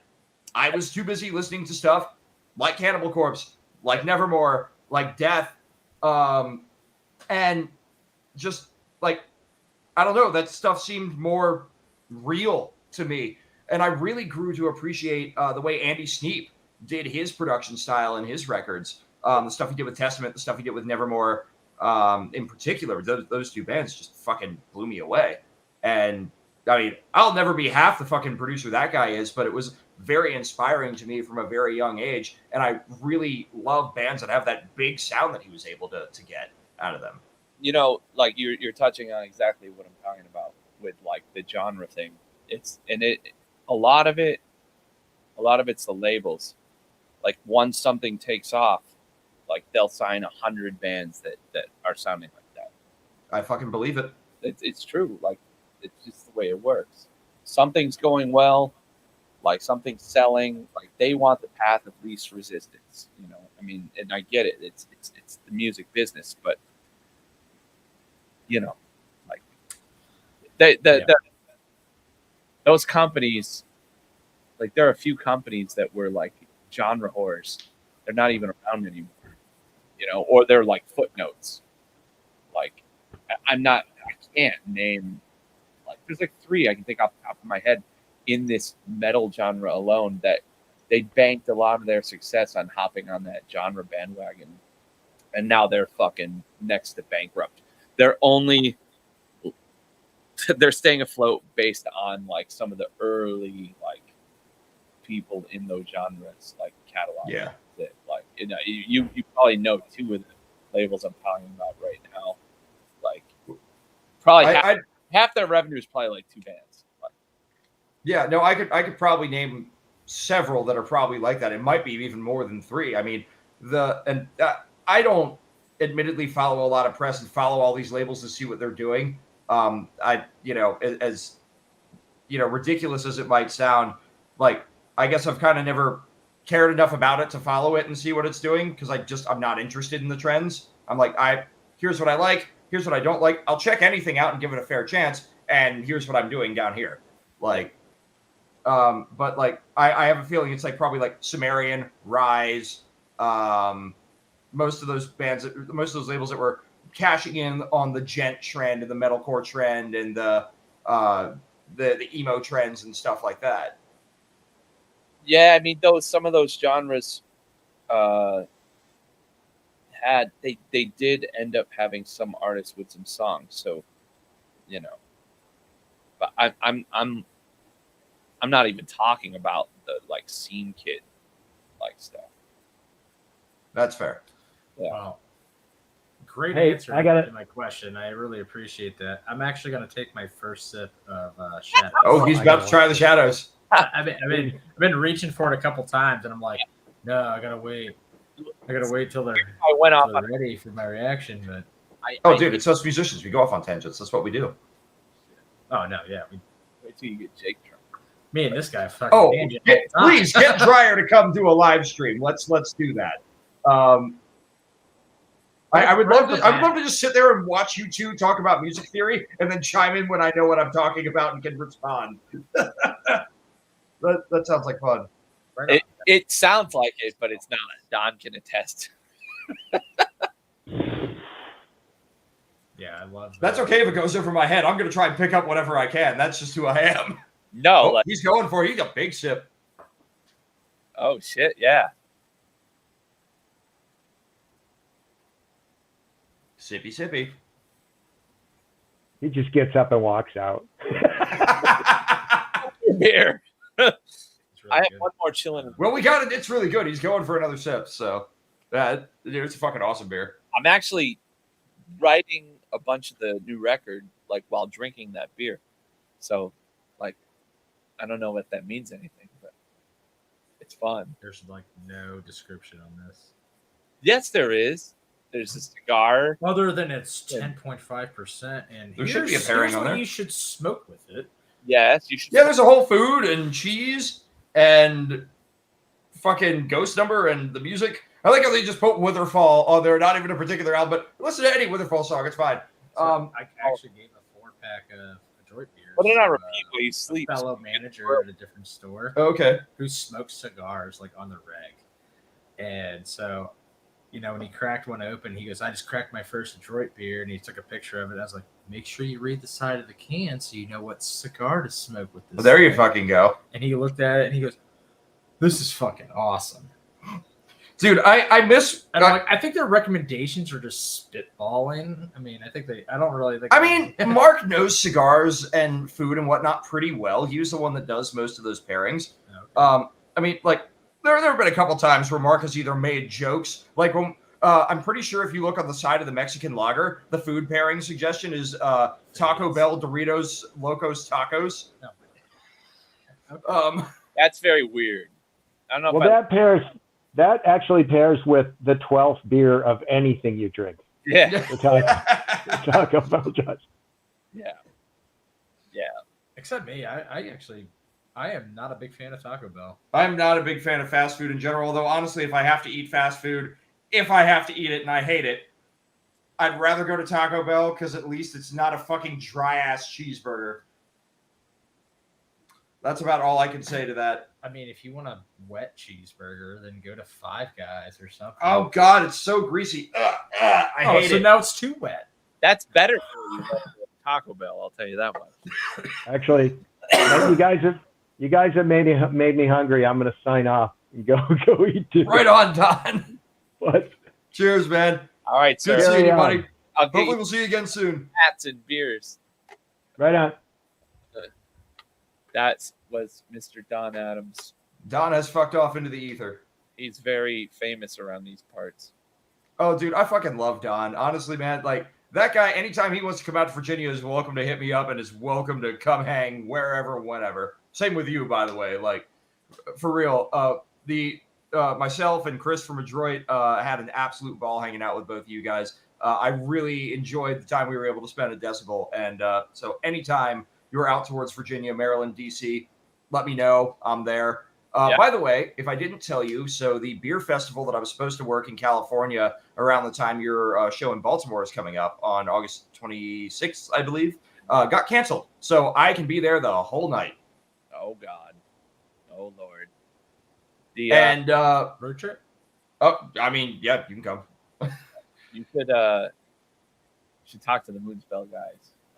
I would love to talk to the Moonspell guys. I'd also love to talk to the Swallow the Sun guys and see if I can practice my Finnish some. Finland? Yeah, Swallow the Sun's from Finland. Actually, I think their singer either works at or owns a bar in Helsinki. Kim Dilla was telling me something about him in some bar in Finland. Mika? I think that's his name. I think they're American. I've met him. I played with them. Oh, really? No, Swallow the Sun is definitely Finland. Good Lord. What is with us playing with all these Finnish bands? I mean, Finland produces some awesome fucking metal bands. Fun fact, Cab Ride Home played Swallow the Sun's first American show. Well, that's right, because Insomnium was on that tour too, right? And it was their first American show as well. Yeah. And that was before my time in the band. I kind of envy that. Yeah, they had. I remember they didn't know if they were gonna make it. There was something to do with their visas and all that shit. It's always visa problems. It's always fucking visa problems. We had visa problems going to goddamn Europe. Oh god, I remember. Yeah, well, yeah, mostly because UPS couldn't get them to you in time. Like Chris was like chasing down the UPS truck. I had mine. It was Mullen. Well, yeah, because Davis's dad had to fucking wait there to fucking get it. I waited there. Oh, you did too? I waited there until he could show. Oh, until Paul could get there? So I'm sitting on the front porch of Davis's house until Paul gets there. And then, of course, Paul shows up. And guess what Paul does? Like, just flabs his jab for like a good half hour. Well, that's Paul. I mean, dude, we got... I have to go. I'm going to Europe. Dude, we got... Fuck them from camo shorts for a reason. And that's because Paul will run his mouth at any given point. Oh, Joseph, you don't know what we're talking about, do you? Idea what you're talking about. Okay, I'm going to send you a link. And you listen to it at your own discretion. Just play it. Oh, he can't hear it if I play it. Oh, really? Yeah. Okay. But I will send you this. It is the ending track from the band Camo Shorts' album. Was that Proceeding with Extreme Contempt, or was that... Is it a video or is it audio? No, it's just audio. Okay. And the track is essentially this drunken rant from the singer's dad after he got kicked out of a David Allan Coe concert because his pants fell off in the bar. And it is the most hilarious thing. And also, just some of the shit he's saying is some of the most relatable shit I've ever heard in my life. I'll send it to you. You listen to it when you've got some time, but I think you'll find it entertaining, if nothing else. Fuck. All right. We are at the 5-minute warning, so people ask your questions now. Yeah, definitely ask your questions. If you have questions for Joseph, got questions for me, got questions for Enoch since he's sitting here. They need to make a pilgrimage to Mecca and go and try the beer at the brewery. Yeah, absolutely. Come to Adroit Theory. Come try the beer. We still have about 14 cases left, and hopefully we get the web store link back up and going. I have no idea what the fuck happened with that, but as soon as we can get that back up and going, buy the fucking beer. Keep an eye on Witherfall's social media and our social media, and you can do that. So you search Witherfall on YouTube, Instagram, Facebook. They're there. You search Adroit Theory on any of those, you can find us. Someone from Ecuador says hello. Yes. Lennon, hi. Hello from Ecuador. Salud. Any questions, Lennon? Do you have any inquiries for the panel? Oh, it's not Don't Lose Your Shit. That's what the... It's weird. We're getting a lot of foreign viewers. Like Colombia, now Ecuador, Brazil. Random people from my hometown. Random people from your hometown. Oh boy. Saw that? Oh yeah, that was the person, the unknown Facebook user, right? Yes.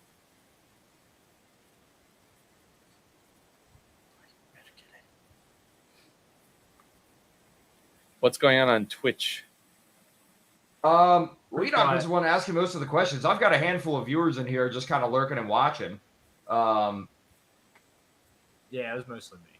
Yeah. Like ranking? He's one of the chattery people. A lot of the people that come into my chat, they just like to hang out and watch and drink. It's very interesting. Very interesting. Yeah, I'm a talkative one. Audience. Actually, I do have a question. What do you got? And this will involve with beer. So when you guys were sitting down for a collab and obviously talking about the beer, what were some things that you wanted out of the beer? That's a great question. What did I want? I wanted the beer not to be terrible. Well, you definitely won't get terrible beer that wasn't terrible. I don't know. He gave me a bunch of beer while we were over at the LA Full Fest, and it was good. I actually had some beers from a couple of other breweries that were were interested in doing a collaboration. And they weren't very good, but there was one that was okay, but Jay convinced me. Jay's a very smooth talker, if you haven't. So I'm told. Yeah. So he came over with some beers. He had some really good IPAs, and I'm really particular with the hop profile of IPAs. Like, I don't like certain IPAs at all. Like, I don't like there's a certain hop that's kind of skunky that I don't like. I don't know the name. I used to know all the names of the hops, but I don't like sweet, malty, like Lagunitas type IPAs.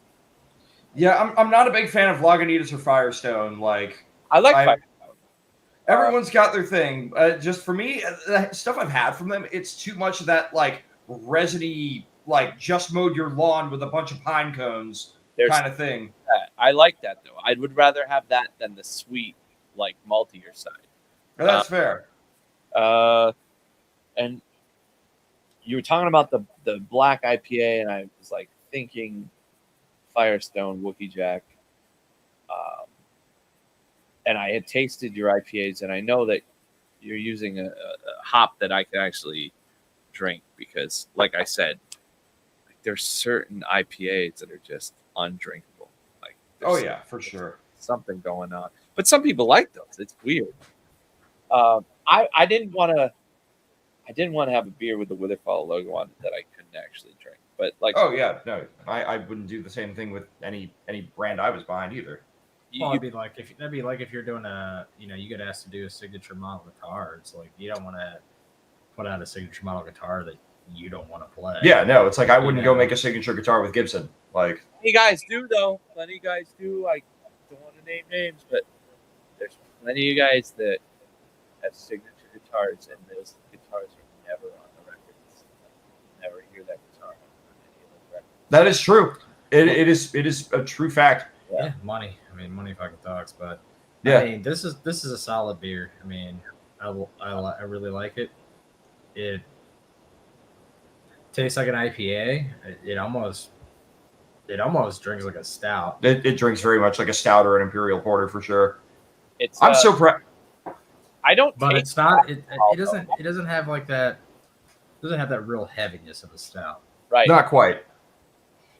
It's almost it's got a little bit more of that, like the foreign extra Guinness feel to it. I don't know if you've had that one. That's actually a good point. Yeah. Like, it's not like the Guinness Stout. It's definitely not like the Nitro Draught, but that foreign extra, it kind of has a little bit of that body. Like, it's like you said, wetter. It's wetter. It's wetter. Yeah, I don't know. Not dry. It's dry, but it's dry like on a sweetness scale, but it's got the body is. It's not like cough syrup. It's full bodied, but it's still fairly crisp, and it's very clean. Like, the finish on it is very clean. It doesn't just like linger in the back of your mouth like a lot of stouts or IPAs do. Yeah, you drink it. I mean, you taste it, it's gone.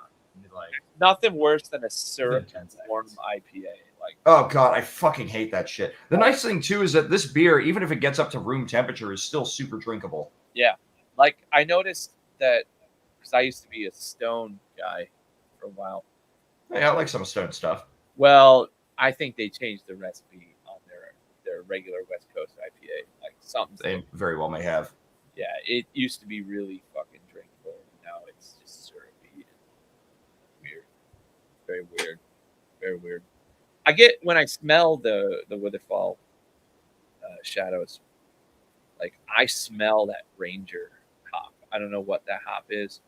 That's the first thing that I got. Like, the smell really intrigued me. You might be thinking, I don't know the exact hop bill for this, but I'm like 90% sure that there's a hop in here called Sriracha Ace. And that particular thing, it's almost got this like herbal tea and lemon kind of thing happening with it. Yeah. And it really it brings a nice freshness to a lot of beers. That's what it's a lemonade. Yeah. Kind of a lemony kind of. Yeah, and there's probably Citra in there somewhere. I don't know what else went into it. Unfortunately, we didn't put the hop list on here. I wish we did. Sure. Yeah. But it just interacted really nicely with everything. I've been talking to another brewery in Europe that we're doing a collab with, and we were thinking about doing a quadruple IPA with them. And one of the things I would talk to them about was doing like Sriracha Ace Citra and Brew One hops, which I think would be fucking awesome. You get those big citrus notes, a little pineapple, like it would probably be really nice. That's crazy. Yeah.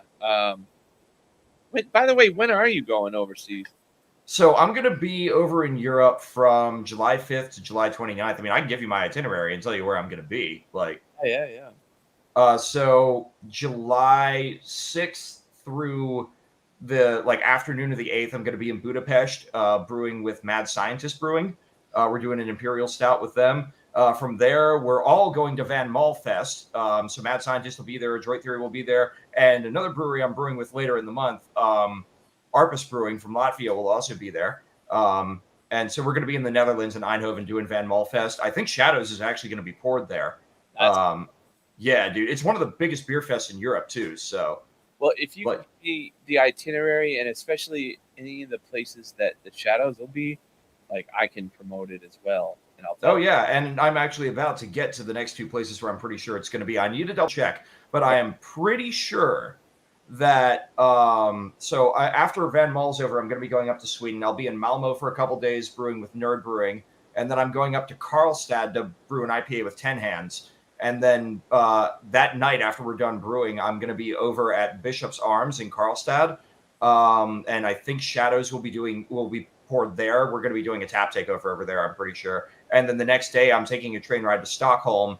That's basically my travel day. And then on the 16th, we're doing a tap takeover at Mikael Södermalm in Stockholm, and I'm pretty sure Shadows is going to be poured at that too. We have to get Christian Wallman over there. Yeah, dude. As soon as I know what's going on, I will let you know.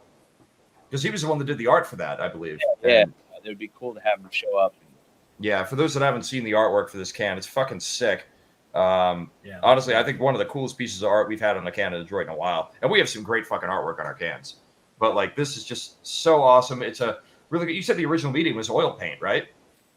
That one is oil on can. This is actually, very different from a normal Adroit art. Yeah. Well, we wanted it to represent Witherfall, and you guys brought that was from the second album, right? Yeah, it's still very Adroit.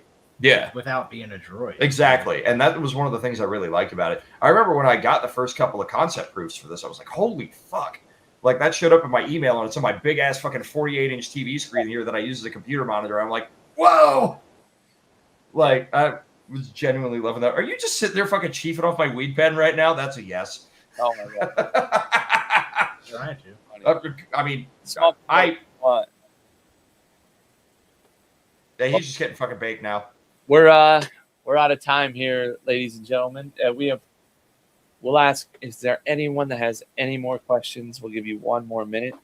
Yeah, if anyone's got any other questions, please let us know. We'll give you about another minute here. And because I got to go and work on the new Witherfall record, which I can't wait to hear. Okay, so if no one has any other questions, I'll put one out. You got one more? What do you got?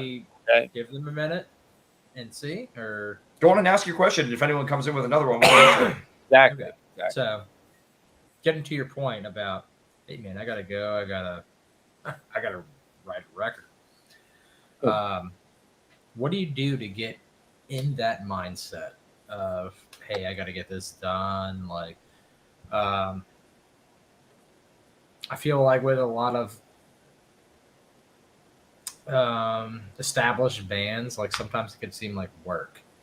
So what do you do to kind of get in the mindset of writing?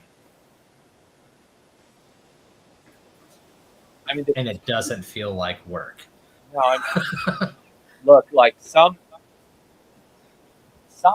musical things are work. Like getting like building efficiency, at guitar or at voice or at whatever, like the learning curve of all of that. that's a lot of work, but that's already done. Like writing is the one thing that isn't work. And you can't. It's just jamming. No, we don't jam at all. Well, it's you jamming. Yeah. No. It's, at least the way I approach it, you just sit there and you put stuff on a page. Like, and I'm talking music and video. Like,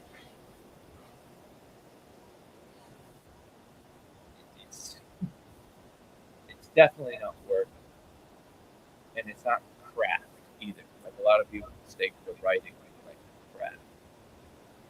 Like once you hear something, then your craft can go to work later to realize. Maybe like if you're a true artist, like if you're missing some of the craft, you don't make those. You don't sacrifice. You don't take the shitty easy way out and try to dumb down what you're hearing in your head because your practice there. You go until you do what's in your head. But like the writing part of it is completely separate from like when I write a guitar part, I don't even pick up guitar. Like it's in the brain to a piece of paper, and then it gets worked out from there, and then go to the instrument. Like same thing with any. Like, once in a while, I'll do something like just for myself, and drink, a beer, and play piano, just because it's fun. But that's not the writing. The writing is something completely separate. Yeah, I've heard that before from different people, and it's exactly what they say. It's like they sit down and they kind of put it on paper, and then they get to that point where they're like, "Oh man, I'm really proud of this," and then they're like, "Oh, now I have to learn how to play what I just wrote." Yeah. I've had moments like that. Yeah, that's totally like the way Jake and I write. Like a lot of things stem from us just sitting together, and he'll have like an idea that he's been working on, and then I'll record what he's doing, and then I'll fuck with it until it works for what I'm hearing, and then we'll go back and forth. I'll be like, "Hey, I need you to change this or whatever," and then I'll just let that thing play off in the distance, like as far as like writing the vocal parts. And then I'll hear it, or I won't. I will not mouth words. Like there's no placeholders. It's either it's there, it's realized, or it's not. I don't know. That's just how I work. I don't do scatting like a lot of singers do. And in fact, some of the best stuff is like right in the moment. So like we're sitting right there, and I've got the song, and we kind of like shift back and forth. Like he'll hear, like that's the benefit of like the music theory like thing that we both have, is that he'll hear like, oh, you're gonna go to this melody, so like what chord, like should I change this chord? Yeah, do that. Boom. Like okay, add the major seventh onto that chord at the end. Give it some tension. Like, and then we just go on from there. There's no jamming. There's no like click track riffing. Like there's no at all. So you guys are very much like just kind of in the room, you two either passing it back and forth and making it work, or you're right there making it happen. Yeah, it's very much that old school, like Lennon-McCartney type deal.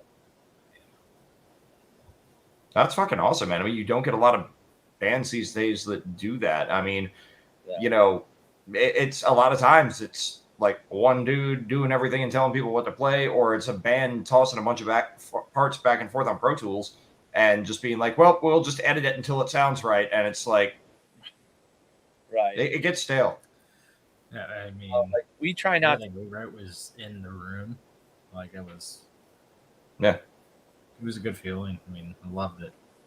Yeah. Especially when you get something that really, that really hits and you're like, everyone gets excited about it. Like those are like. But those are the moments, man. Those are absolutely the moments. I mean, like I got no problem sitting down and doing a whole fucking song by myself, drum machine and all that, and coming up with something cool. And I'll sit there and mix it until I get it the way I want it, and great. But there is something to be said that's special about having everybody in the room that just it happens and it works and it's magic, you know? Yeah. I mean, if you have a band, then you like if you have like guys that are writers, like if you have, you know, the Beatles or Guns N' Roses or, you know, like, then you can do that, like where everyone's a writer and everyone is, you know, going to add something that's just going to keep building the composition. A lot of times you don't. You just have guys that are players, you know, varying degrees of skill. That they're not going. All they're going to do is just get in the way with their like hacking about of, you know. And it's not to throw shade on everybody. Not everybody is a writer. I think like the best thing you can do, like as a young musician, is figure it out real fucking quick if you're a writer or not, and then get in your fucking lane, like. It's just the truth. Like a lot of problems with a lot of these bands is the writing is just not there, but everyone thinks they're a writer. It's like, I wrote a song. Really? Like, did you? Like, is that a song? I don't know. It's the one thing that really bugs me in the modern scene. There's so much. I mean, it makes a lot of sense, man. Well, it's just there's so much genre. So much of that in my, you know, short musical career of like people were like thought they were a writer and like you said, just most of the time just kind of getting in the way. Yeah, it weighs projects down. Like that's why that whole like One for All for One worked really well with those bands that didn't make any money when they just shared all the writing credit, so no one would be felt compelled to force their song in there to get paid. It's like if everybody's getting an equal cut, you know, and they're all starving, it's like just let the writers do their thing, you know, like Warren or something, right? You know? Yeah. Like there's two writers in that band. Early Queensryche, like there's two main writers. You know? That's funny. I mean, I always kind of considered myself a writer first and a player second, and it's like I felt like I've always had to work to make sure that my guitar skill keeps up with where I want to go with writing. And it's like, you know, it's like you said, you figure out from a pretty young age when you start in music, like, are you a writer or are you just a player? Yeah. And I know plenty of dudes that can play their asses off and can't write a good song to save their lives. Yeah. I mean, you're lucky if you got that, because a lot of people can't do either. That's fair. Yeah. It's like, you know, I appreciate good songwriting before everything else. It's like, you know, it's great when you can play, you know, 1 million notes per second. You're obviously you have a level of skill of guitar that I don't fucking have. But like, if you can't write a song, I have a hard time listening to you. You can be the most talented fucking player in the world, but if you can't write a good song, I lose interest. Well, that's why it's kind of like me when I go and see BLS and Zach Wild does his like solo in the middle of the set, and it's like 8 minutes long, and I'm like, okay, like we get it. Like, well, it would help if you did more than play the same like 10 licks over and over. I want to hear a song. Like, I'm not here to like hear you play as many notes as possible, you know. And that's the thing too. He's actually a good songwriter. No, he is. I just got on a just got off of a BLS kick like not too long ago where I was just like listening to like a bunch of their old stuff. Yeah. I like early stuff. Oh, go on. Yeah. It's pretty good. Yeah, I mean, dude, like Zach, for what he does, he's a good player. He's a good writer. I'm admittedly not a big fan, but you know, I'd sit there and shoot the shit with him and talk music and see if there was something I could learn from that conversation. And there's things that I feel like I could learn from listening to his music. Oh, we got someone coming in. I do the same thing. I mean, that guy is so down to earth. What's up, JF Crow? How you doing? Let's see. All right. It's time for me to go to work, gentlemen. It was awesome chatting with you. Hell yeah, man. Likewise. Well, thank you for somewhat inviting me to speed over here in the 3 minutes that it took me. Like Little Red Riding Hood. Yeah, there you go. I felt like I had to prove something. You're like, how far is this guy away? Yeah, right. How far is this guy away? Like, you say he's right behind you, but is he? I'll be there in 3 minutes. Yeah, no, it's a real short drive. But Joseph, thank you so much for being here tonight, and thank you for having me on your channel as well. It was a pleasure as always, and I can't wait until the next time you guys swing out to Adroit. It'll be a fun time for sure. And shit, DC area in general. yeah, for sure. Baltimore, actually, anyone wants to hang out with Witherfall, anyone wants to hang out with us, August 26th at Baltimore Soundstage, we'll be there. Right. Seeing Witherfall, seeing Swallow the Sun, seeing Moonspell. It's going to be a fucking awesome show. And if I have anything to say about it, there will at least be a couple cases of shadows in that venue. Yeah, that would be great. Or you could break all of the like laws and just sell it out of a trunk. I mean, if you guys have some of the beer and want to do that, that's up to you. Hey, we'll just ask Mark for the liquor license. No. Right. All right. Everyone, Jay, Enoch, it was a pleasure, and we're gonna let our little vampire friend sign us off. Sometimes the world no longer needs a hero. Sometimes what it needs is a monster.